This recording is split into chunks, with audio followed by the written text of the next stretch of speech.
사연을 매번 듣기만 했는데 나에게도 올릴 만한 사연이 하나쯤은 생긴 것 같아서 사연을 한번 보내볼까 말까 고민하다가 이렇게 사연을 보내어 본다. 이 얘기는 몇 년 전에 있었던 실화이며 이 자리에서 나도 한번 얘기를 풀어가 보겠다. 우리 마을에는 유독 밤나무가 별로 없다.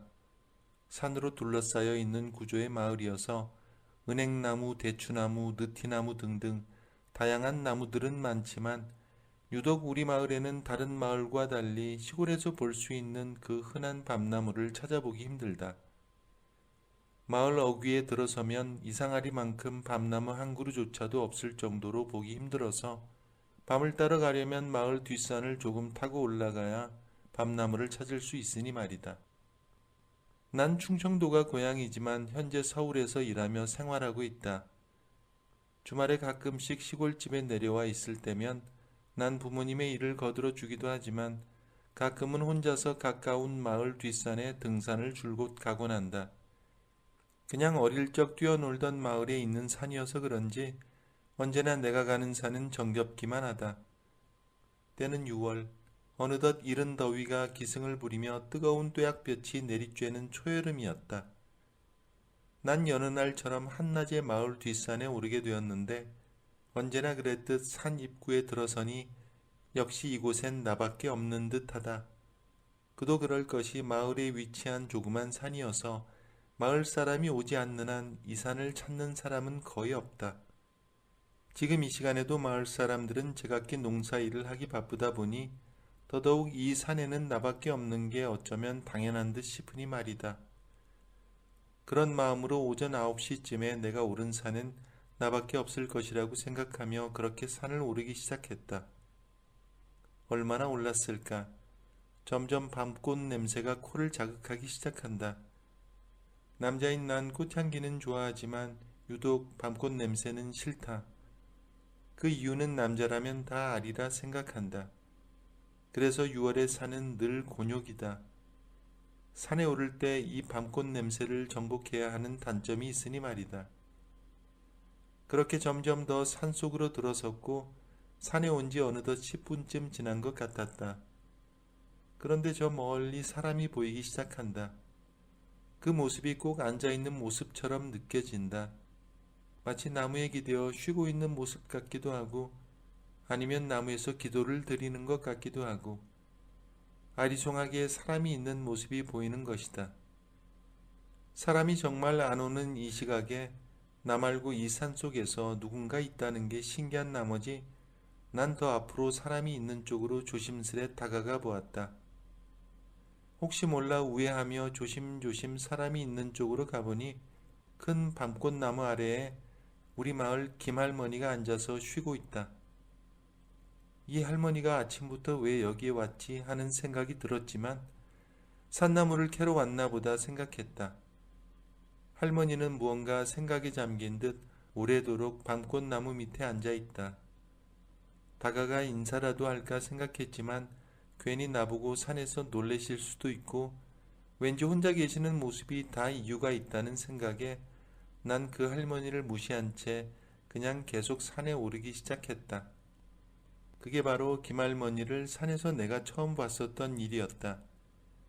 그 일이 있고 다음 주말이 찾아와서 난 또 시골집에 내려오게 되었다.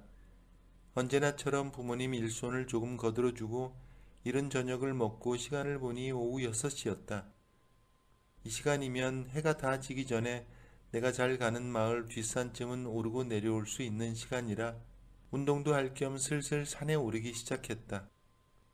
그렇게 산속으로 접어든 지 10분쯤 지날 무렵 저번과 같은 그 자리에서 똑같이 사람이 나무에 기대 앉아 있는 모습이 보인다. 좀 더 가까이 다가가서 보니 저번과 똑같이 밤꽃나무 아래 김할머니가 있는 것이다.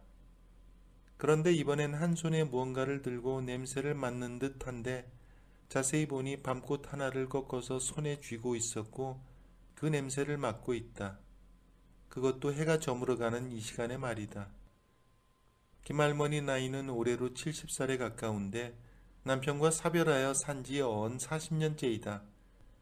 순간 난 그제서야 김할머니가 왜 밤꽃나무 아래에 있는지 알 것 같았다. 그리고 한 손에 왜 꺾은 밤꽃을 들고 냄새를 맡고 있었는지 그 이유도 알 것 같았다. 난 저번과는 다르게 조심히 몰래 김할머니를 지켜보기로 했다.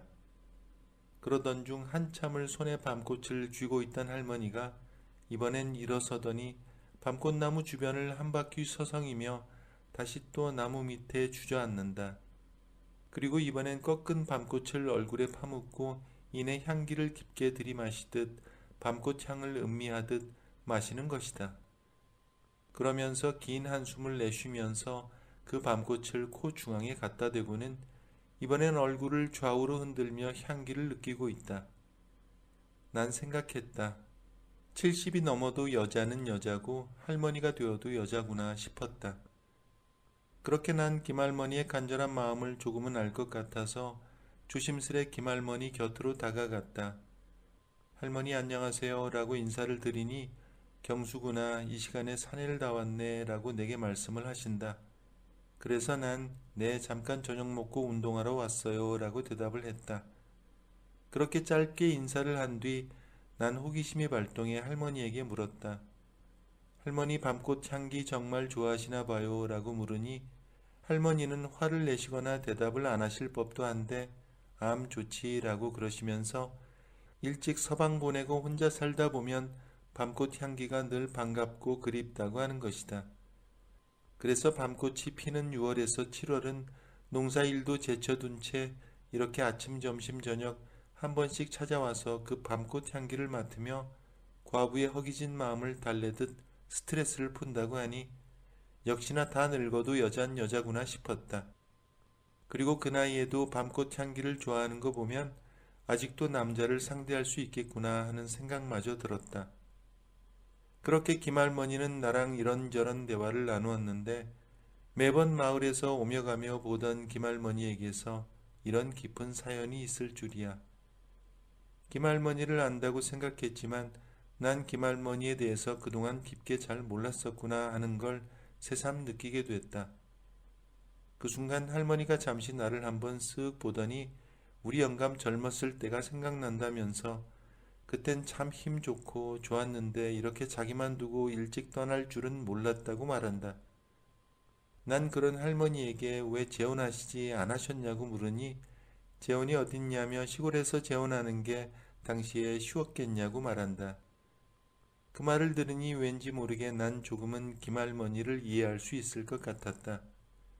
김할머니는 그 뒤에도 밤꽃 향이 완전히 사라질 때까지 계속 아침, 점심, 저녁에 한 번씩 밤꽃나무 밑에 계셨다.